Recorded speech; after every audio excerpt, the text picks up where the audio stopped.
Михайло Михайлович Вербицький – український композитор та церковний діяч 19 століття. Що ми знаємо про нього? Насправді, небагато. Чи знаємо ми те, що Вербицький є автором музики до 2 гімнів? Що він є автором багатьох богослужінь, які до сьогодні виконуються у храмах? Що Михайло писав музику до театральних постановок, на якій виросло і навчалось не одне покоління композиторів Галичини? Хто ж він, Михайло Вербицький? На це питання спробуємо дати відповідь у нашому фільмі.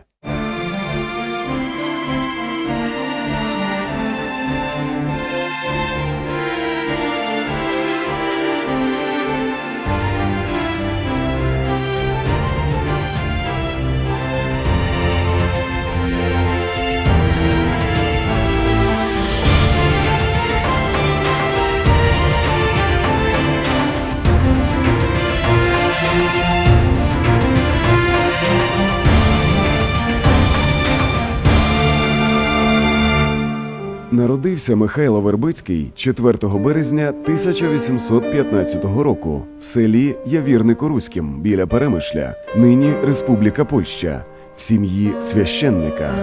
У 1825 році, коли Михайлу виповнюється 10 років, помирає його батько. Мати, не маючи засобів до існування, віддає 2 своїх синів – Михайла та Володислава – на виховання їх родичу Іванові Снігурському. Це унікальна постать на терені української культури, оскільки свою освіту і свій, скажімо, науковий шлях цей відомий богослів і священник почав у Відні, де він навчався у Віденському університеті і згодом навіть очолив богословський факультет Віденського університету.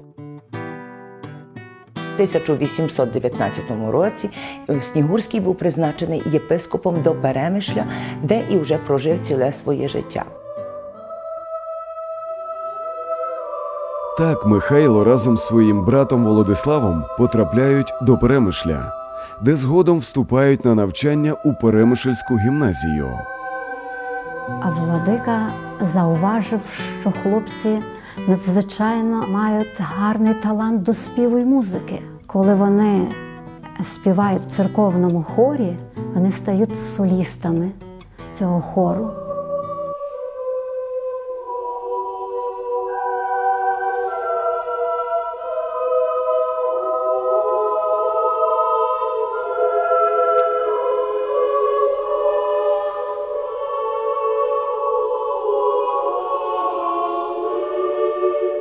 До цього часу зберігся атестат успішності Михайла, коли він був в 3 класі. В цей період, в цьому класі, він опановував 12 дисциплін. Навчався він добре і дуже добре. Він дуже гарно писав, в нього була дуже гарна каліграфія. Сьогодні збереглися в архівах документи, записи його рукою, і ми можемо з цим познайомитися. На той час Перемишль був важливим центром українського духовного і культурного життя. З ним пов'язана діяльність таких визначних українських освітніх та церковних діячів, як Іван Могильницький, Йосиф Левицький, Іван Лаврівський та Йосиф Лозинський. Близький товариш Михайла Вербицького Іван Хризостом Сінкевич згадував: «Не знаю, як було в інших містах, але в Перемишлі ми, гімназисти, ходили щоденно о 7:45 ранку у францисканський костел на службу Божу». Єпископ Снігурський вирішує відкрити в Перемишлі музичну школу і організувати хор. Цей хор хлопчиків, який був організований єпископом, навіть гастролював у Відні, де отримав надзвичайні ревеляції і відгуки віденської преси. До цієї школи запрошує Снігурський чеських митців, чеських музикантів Альоїза Нанки і Франца Сирсавого. І саме в цю школу потрапляє Михайло Вербицький разом зі своїм братом і стає її випускником. Алоїс Нанке дає хлопцям перші уроки з теорії музики та композиції, мистецтва співу і гри на різних інструментах. На схилі свого віку, згадуючи успіхи перемишлянського хору, Михайло Вербицький стверджував, що в 1830 році школа стала консерваторією в мініатюрі, а хор дорівнював добрій опері. І виявилося, що існує в Європі, окрім 3 відмінних за характером категорій музики – німецької, італійської і французької – також 4-та характеристична категорія – українська. У той час Вербицький заприятелював з найпотужнішим чеським поліфоністом і теоретиком Францом Льоренсом. І от Льоренс обирає з усіх молодих студентів, а Вербицький був вже випускником на той час, семінаристом, обирає собі Вербицького за, скажімо так, улюбленого учня. І навіть Січенський в біографії про Вербицького пише, що жодна акція, яку робили поляки і яку робив, власне, Льоренс, не обходилася без Михайла Вербицького. Саме він, скажімо так, відшліфував талант Вербицького, надавши йому повну композиторську екіпу, знання теоретичних баз, знання предметів техніки композиції, поліфонії, гармонії і так далі. Після закінчення навчання у Перемишльській мініатюрній консерваторії життєві шляхи братів Михайла та Володислава склалися по-різному. Михайло обрав духовний шлях, молодший брат Володислав вступив на військову службу, і подальша його доля невідома. У 1833 році Михайло вступив на навчання до Львівської духовної семінарії. В непростих умовах живуть та навчаються семінаристи. Приміщення житлового корпусу семінарії є вогким і холодним, скупо освітленим. Тому в семінаристів часто виникають різні хвороби, значно погіршується зір. Погане харчування викликає студентські голодні бунти. Через участь в одному з таких бунтів Михайло Вербицький був покараний строгим карцером вже на 1-му році навчання. Студенти семінарії беруть активну участь у театральному житті міста. У 1833-34 роках ставлять 2 вистави світського змісту, наповнені хоровими та сольними співами.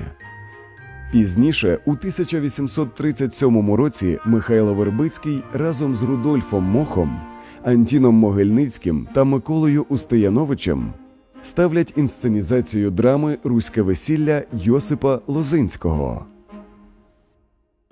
Під час навчання у семінарії з Михайлом стався нещасний випадок, внаслідок якого він отримав перелом ребра і забій тазових кісток, та змушений був 15 тижнів пролежати в лікарні.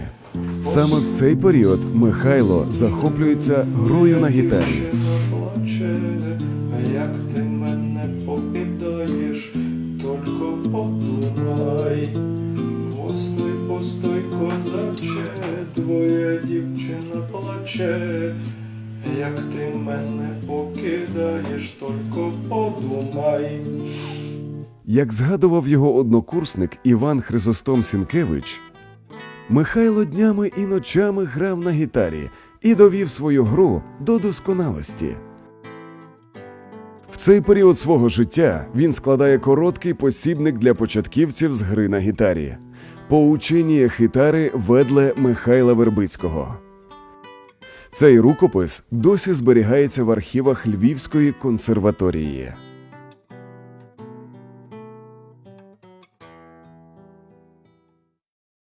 У 1837 році Михайло створює сім'ю, одружується з австрійкою Йозефою Барбарою Сенер, через що переводиться на екстернальну форму навчання. 19 січня 1839 року у молодого подружжя народжується син Іван Володимир. Проте сімейне щастя триває недовго. Цього ж 1839 року помирає дружина Михайла. Трагічні події знаходять своє відображення в музиці. Мінорний настрій Михайла Вербицького втілюється в одну із його пісень «Вічна пам'ять», яку, за переказами сина Івана, він пише на мурі церкви Волоської у Львові. Життя бере своє, і невдовзі Михайло одружується вдруге з Юзефою Корозинською. 26 січня 1841 року у них народжується донька Павлина Юзефа. На жаль, подальша доля Юзефи Вербицької та їхньої доньки невідома.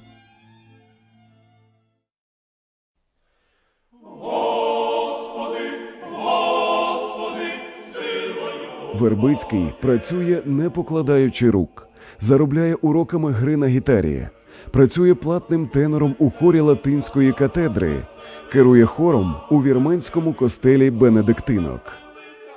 Впродовж 1842-43 років Вербицький працює диригентом хору Ставропігійського інституту. Саме він докладає чимало зусиль для впровадження в церковні богослужіння такого звичного для нас сьогодні багатоголосся. У 1846 році завдяки підтримці владики Івана Снігурського він отримує місце канцеляриста при Перемишльській консисторії, а також працює вчителем арифметики та каліграфії у Дяко-учительському інституті. Настає 1848 рік, що ввійшов у європейську історію як рік початку весни народів. Цей період застає Михайла Вербицького у Перемишлі. Вибухнула в Європі революція. Спочатку вона була у Франції, потім перехилилася до Відня, поширилася на територію всієї Австрійської імперії. І в тих умовах слов'янські очільні діячі вирішили втілити свої політичні проекти в життя. Тобто в таких умовах революції намагалися видобути собі державність або повну, або в якихось обмежених умовах. Саме ці заходи і почали трактуватися як весна народів Австрії. В Галичині також була ця весна народів. Тут також були революційні події, які охопили не лише Львів.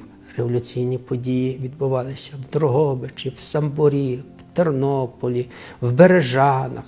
Українці створили головну Руську Раду, намагалися створити свою українську державність. Мир вам, браття, всі приносим, мир то наших отців знак.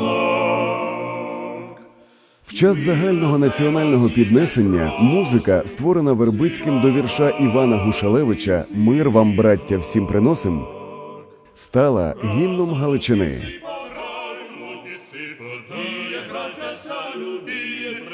Окрилений успіхом, новим натхненням, Михайло береться за написання сакральної музики, серед якої «Да ісполняться», «Ангел вопіяше», «Іжо херовими» та «Отче наш» для чоловічого хору. У такому вигляді служба Божа прозвучить вперше на свято Покрови 14 жовтня 1865 року в катедральному соборі Святого Юра у Львові. Така літургія і сьогодні звучить у багатьох церквах Західної України. Згодом Михайло Вербицький свою літургію переробляє для мішаних хорів.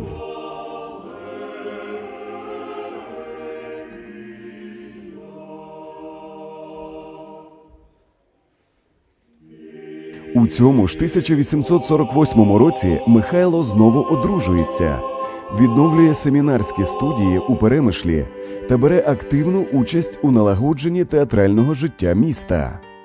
У листопаді 1848 року українці Перемишля організовують свій великий театр, чи як тоді його називали «Зрілище Руське». Центром його стає готель під проведінням. Серед спектаклів, які ставляться на сцені, Наталка Полтавка Івана Котляревського, Верховинці Юзефа Коженьовського, Жовнір-чарівник за Квіткою Основ'яненком та багато інших. Музику до цих п'єс компонує тоді ще перемишльський канцелярист Михайло Вербицький. В той час до нього приходить визнання. Публіка дуже полюбила музику Михайла. Його пісні стають модними у салонах. Дай дівчина нам шампана, ми шампаном пістимо. Розпіваєм ніч до рана, гей, шампана і любов. Особливий внесок Перемишльського театру в історію українського мистецтва залишило музичне опрацювання Михайлом Вербицьким п'єси «Верховинці». У партитурі верховинців чітко присутня мелодія пісні «Верховино, свідко ти наш».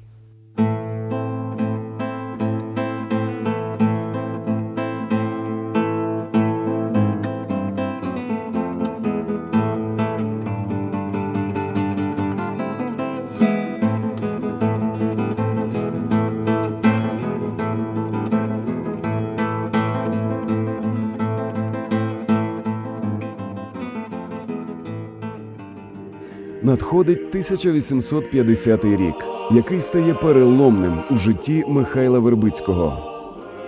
В цьому році він закінчує Перемишльську семінарію та висвячується на священника. Приїхавши до села Завадова на свою першу парафію, своєю сім'єю отець Вербицький поселився в будинку 112, як кажуть архівні джерела, у селі Завадові. Це була парафіяльна, таке помешкання парафіяльне. І пропрацював отець Вербицький в селі Завадові два роки. В Завадові був співак, дяк Іван Музикевич. Отець Вербицький, приїхавши до Завадова, маючи свою вже абсолютно сформовану, складену службу Божу у своєму виконанні, він створює в Завадові хор, свій перший хор, і, власне, Іван Музикевич допомагає йому у цьому. Це окрема сторінка в його житті, якої ми можемо сьогодні торкнутися. Бо залишилось багато речей, якими користувався в побуті отець Михайло.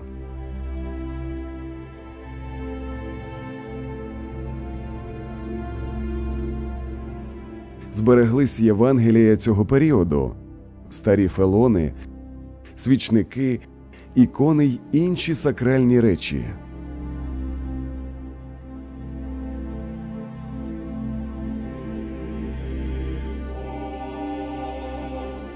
Також збереглась церковна реєстрова книга, в якій є записи, зроблені Вербицьким власноруч. В книзі церковній про поховання, де власною рукою отець Вербицький написав про смерть своєї доньки Марії у віці рік і 9 місяців. І розуміємо, що десь на церковному подвір'ї донька Марія Вербицька і похована у селі Завадові. В архівах ми знаходимо про те, що 17 жовтня 1851 року народився його син Михайло. До речі, біографи вносять неточність, тому що пишуть про народження ще одного сина Андрія, але ніде ми не знайшли підтвердження того, що народився Андрій, а власне є підтвердження того, що народився син Михайло. В травні 1852 року отець Михайло Вербицький переводиться до села Залужжя в храм Святої Параскеви. З 1853 по 56 рік він стає адміністратором храму святого Євстахія у селі Стрілки Старосамбірського району на Львівщині. У 1856 році отець Михайло Вербицький отримує скерування у село Млини, нині Республіка Польща. Скерування супроводжується надзвичайно цікавим випадком, про який у листі до Станіслава Людкевича згадував внук Ярослав. Для того, щоб отримати парафію, священнику потрібно було заручитися підтримкою найвпливовішої місцевої родини. Такою у Млинах були князі Любомирські, які володіли навколишніми помістями. Вербицький приїжджає до вельможних панів, де, чекаючи на аудієнцію князя та слухаючи у передпокої мелодію, яку княгиня виконувала на фортепіано для гостей, отець Михайло не зміг витримати фальшивих нот і, непрошений, увірвався до зали. Не так.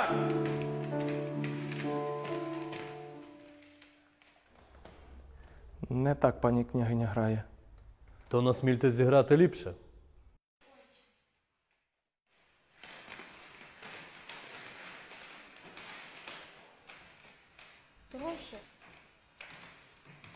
На диво, ця історія спричинила тривалі дружні стосунки з родиною Любомирських, і вони часто надалі музикували разом.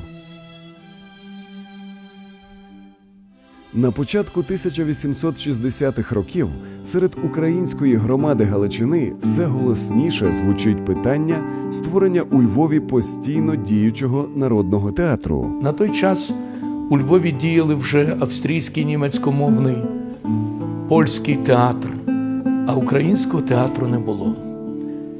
І ця мрія мати свій театр в Австро-Угорщині дуже турбувала галицьку інтелігенцію.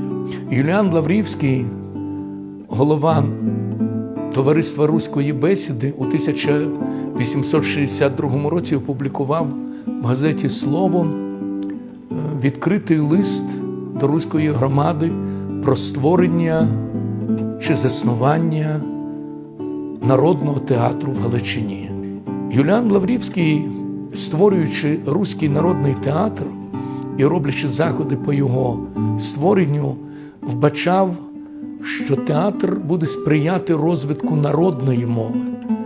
І, власне, вважав, що репертуар цього театру мали би складати п'єси Надніпрянської України.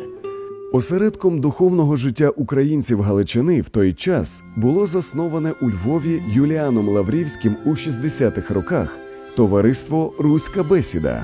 На його основі створюється театр з тою ж назвою. Найбільшими меценатами та прихильниками театру стають представники греко-католицького духовенства. Український театр у Львові у перші роки свого існування засвідчує духовну і культурну єдність Західної України із Наддніпрянською. 8 листопада 1864 року на сцені Народного дому відбувається прем'єра вистави «Запорожці», у якій вперше прозвучала зі сцени патріотична пісня «Ще не згибло Запороже».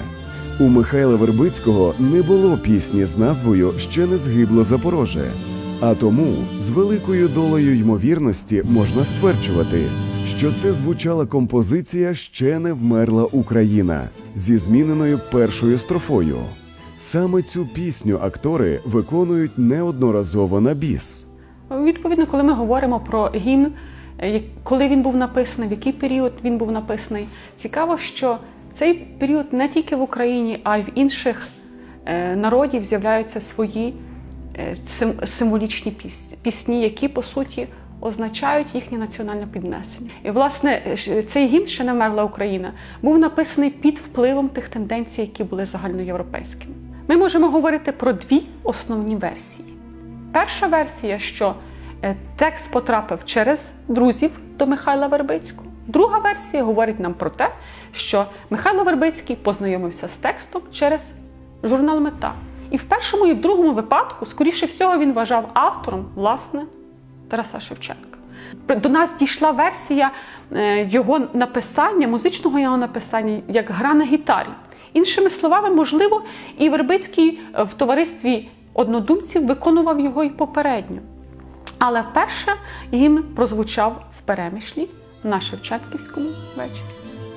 Михайло Вербицький плідно працює над написанням музичних творів для театру «Руська бесіда».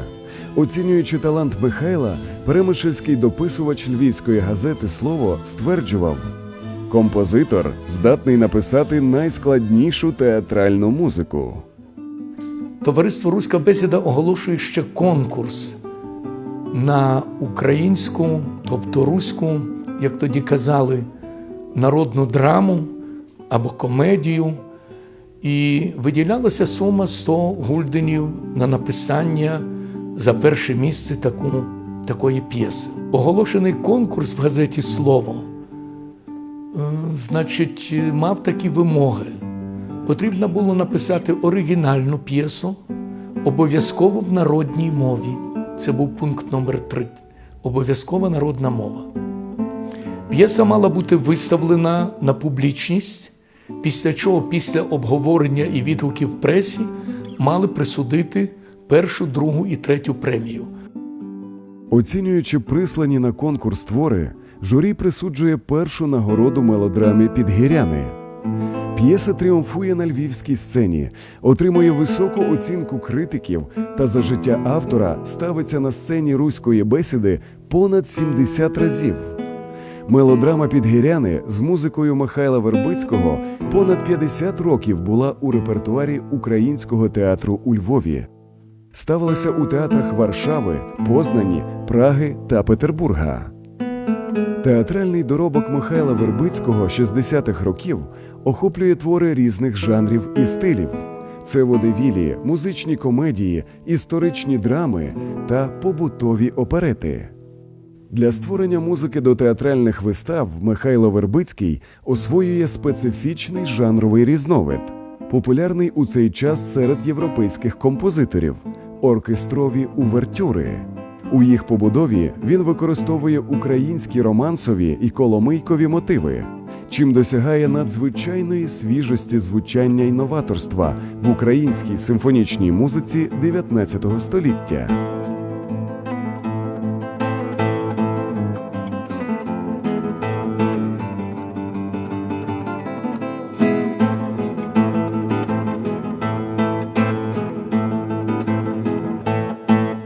Музика до спектаклів Михайла Вербицького ґрунтується на нових тенденціях віденсько-німецького зразка – співогри.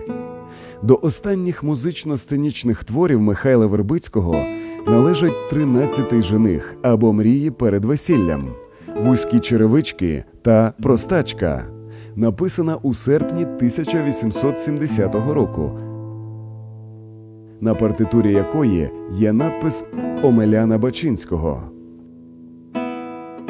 Послідня праця перед смертю його 7.12 в Млинах.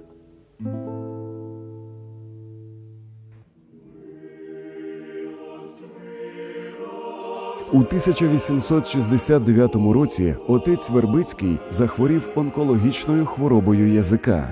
Лікувався у Львові. Лікування було малоефективним і дуже коштовним, але він не падав духом. Навіть лежачи на лікарняному ліжку, Михайло не полишав гітари, на якій до останнього творив свою музику та навчав послідовників. У 1869 році вже в лікарні пише «Іже Херовими» «Святий Боже», складає музику з акордами для 2 латинських служб Божих. Один із останніх його церковних творів «Тебе поєм» пишеться 6 квітня 1870 року, коли автор уже тяжко хворий і перебуває у львівському шпиталю. Його часто відвідує молодий Віктор Матюк, учень великого композитора. Він переймає від вчителя усі його знання, і за щиру прихильність до нього отець Михайло Вербицький дарує йому свої рукописи.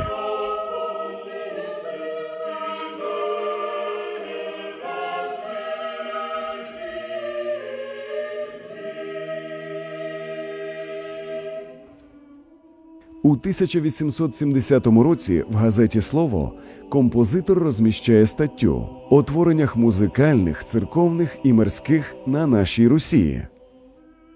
Став я собі в тій галузі розумовій між своїми обдумувати, і з жалем побачив, що число наших музикальних композиторів дуже скудне. Подумав я над тим, що в недузі моїй передчасно життя можу закінчити. І тим способом моя діяльність на полі музичним скорочена бути може. Де ще багато сил до подальших творінь в музиці в собі чув я. Отож і жаль душу мою перейняв. Бо хотів я ще багато для церкви, майбутнього театру і для салонних розваг написати. Помер отець Михайло Вербицький 7 грудня 1870 року в селі Млинах. Там і похований. У селі Млини, поряд із українським кордоном, на нині польській землі, біля старовинної із 1740 року дерев'яної церкви Покрови Пречистої Богородиці, стоїть пам'ятник Пантеон на могилі автора мелодії національного і державного гімну України, композитора отця Михайла Михайловича Вербицького.